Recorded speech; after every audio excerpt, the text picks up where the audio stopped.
Disease और obstructive disease में क्या फ़र्क होता है? तो रिस्ट्रिक्टिव जो होती है ना, उनके अंदर हमारे पास जो होता है वो इंस्पिरेशन डिफ़िकल्ट होती है, जो ऑब्स्ट्रक्टिव होती है उसमें एक्सपिरेशन डिफ़िकल्ट होती है। फिर कैविटी का डिफरेंस देखो तो इसमें कैविटी स्मॉल होती है, इसमें कैविटी लार्ज हो जाती है। इसमें कंप्लायंस कम हो जाती है, कंप्लायंस कम होगी तो जो इलास्टिक रिकॉइल है वो ज़्यादा हो जाएगा। इस तरह यहाँ भी ये ऑपोजिट होता है। यहाँ पर टाइडल वॉल्यूम सेम होता है और यहाँ पर हर चीज़ जो है वो डिक्रीज़ करती है, लेकिन यहाँ पर रेजिडुअल वॉल्यूम ऑफ और टोटल लंग कैपेसिटी इंक्रीज़ करती है। क्यों? क्योंकि हमारे पास कंप्लायंस ज़्यादा हो गई है, तो चीज़ें जो है वो एयर उसके अंदर रुक गई है, वो बाहर नहीं जा पा रही। इसकी वजह से हमारे पास रेजिडुअल वॉल्यूम भी बढ़ गया और टोटल लंग कैपेसिटी भी बढ़ गई। ठीक हो गया। कॉजेज़ यहाँ पर लिखी हुई हैं, इसकी एक्सट्रिंसिक और इंट्रिंसिक कॉजेज़ दोनों होती हैं। इसके अंदर जो है ना COPD यानी कि ये COPD का फुल फॉर्म होती है ऑब्स्ट्रक्टिव पल्मोनरी डिजीज़ है। C स्टैंड्स फॉर, मुझे एग्जाम से निकल गया मेरे, क्रॉनिक है, हाँ, क्रॉनिक ऑब्स्ट्रक्टिव पल्मोनरी डिजीज़। तो उसके अंदर हमारे पास A for asthma, B for bronchitis, C for cystic fibrosis और E फॉर हमारे पास एम्फाइजीमा। ये सारी की सारी हमारे पास डिजीज़ हैं जो कि ऑब्स्ट्रक्टिव में आती हैं। और इसके अंदर हमारे पास जो है एक्सट्रिंसिक और इंट्रिंसिक डिजीज़ आती हैं। जो एक्सट्रिंसिक होती हैं वो हमारे पास होती हैं जैसे कि अगर कोई भी ब्रेन के साथ इशू हो गया है जो कि हमारे पास वेंटिलेशन को अफेक्ट कर रही हैं, ब्रेन के अंदर इशू हो गया है, या फिर हमारे पास जो है ब्रेन स्टेम में, न्यूरॉन्स में, डायफ्रागम में, इंटरकोस्टल मसल्स में ब्रोकन रिब है, स्कोलियोसिस है, काइफोसिस है, फाइब्रोटिक प्यूरिसी, ये सारी चीज़ें।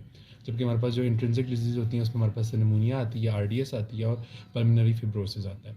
अच्छा, एक इंपॉर्टेंट चीज़ ये कि FEV1 ओवर FVC का जो है ना वो चेंज हो रहा होता है रेशो।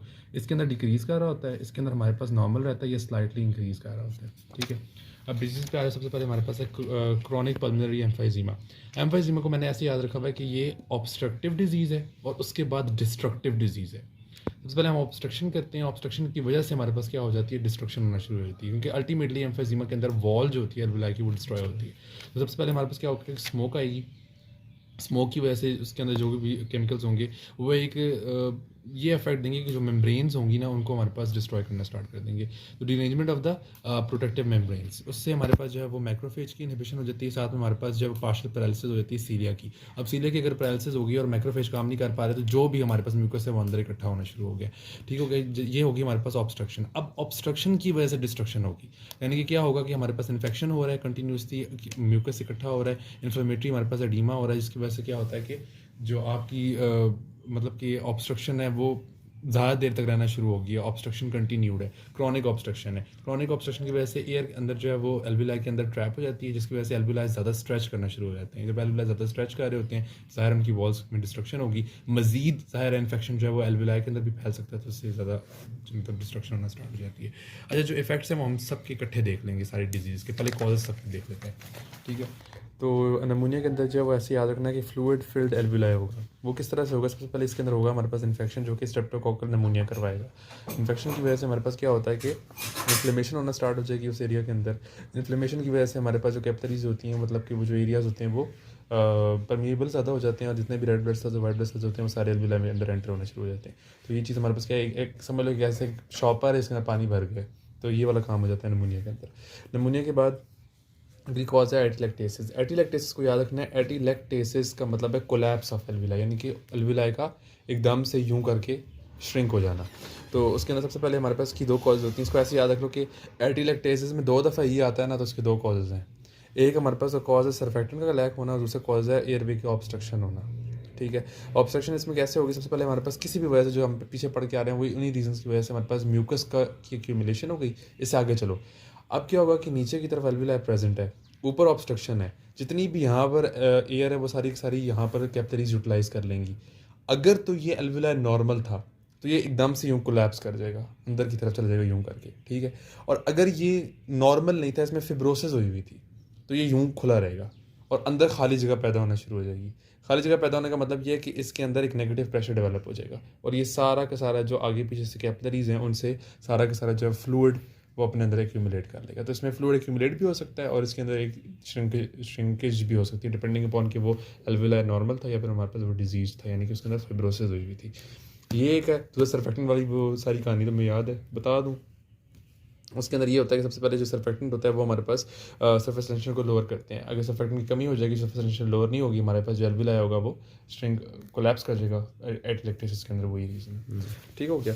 उसके बाद अगला है एस्थमा। एस्थमा जो होती है वो एक एलर्जी की वजह से होती है ब्रोंकस के अंदर।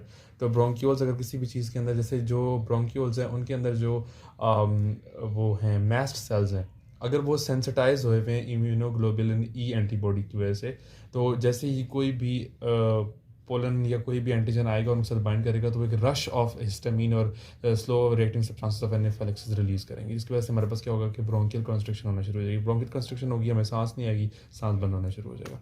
तो ये इसकी कॉज है। ये it is an allergy. Tuberculosis के अंदर ये होता है कि ट्यूबरकुलोसिस के अंदर जो माइकोबैक्टीरियम ट्यूबरकुलोसिस है, या हमारी बुक में लिखा हुआ है ट्यूबरकुलर बेसिलाई, तो ये जो है वो इन्फेक्ट करता है हमारे पास लंग के टिश्यू को। इसमें एल्विलाई नहीं होता है, इसमें लंग का जो प्रॉपर पैरन कायम है ना, ज़ाहिर है उसमें एल्विलाई भी थोड़े बहुत शामिल हो जाएंगे, लेकिन इसमें ये कि मेजरली जो लंग टिश्यू है पूरा का पूरा वो अफेक्ट होता है।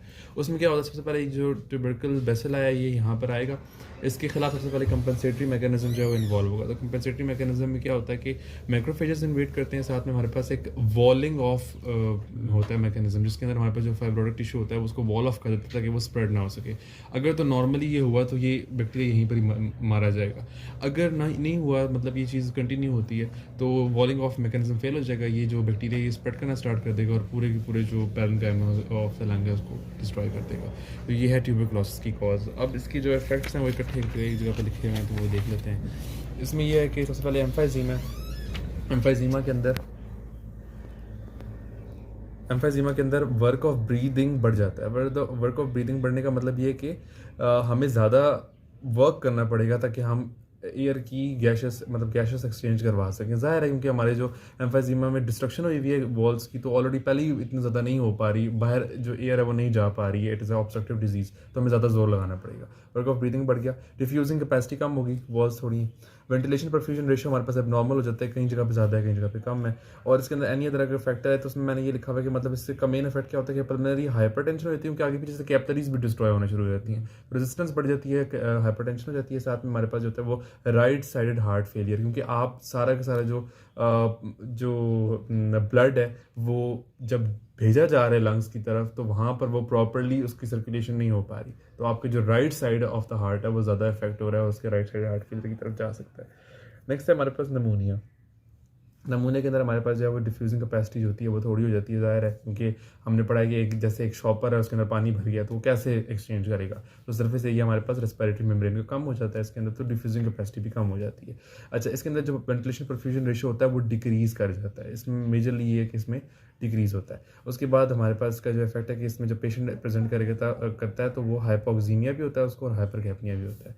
अगला हमारे पास एटलेक्टेसिस है, उसका इफेक्ट मेनली जो बुक पे लिखा हुआ है कि इसके अंदर मॉडरेटली डिक्रीज होता है वेंटिलेशन परफ्यूजन रेशियो। उसकी रीज़न ये होती है क्योंकि एक पूरा लंग, उसने जो बात की वो complete collapse of the lung की बात की है, तो इसमें ये होता है कि कंप्लीट जब लंग्स कोलैप्स कर जाती हैं तो इस तरफ ब्लड इतना नहीं भेजा जाता, बल्कि ज़्यादातर ब्लड इस तरफ भेज दिया जाता है। 5/6 जो ब्लड होता है वो जो नॉर्मल लंग होती है वो काम कर रही होती है, और 1/6 लंग जो होती है वो मतलब वो वाली होती है जो डिजीज़्ड होती है। तो इसमें हमारे पास जो होता है वेंटिलेशन परफ्यूजन रेशियो वो बहुत ज़्यादा कम नहीं होता, क्योंकि ये वाली जो होती है लंग वो अपना काम प्रॉपर्ली परफॉर्म कर रही होती है।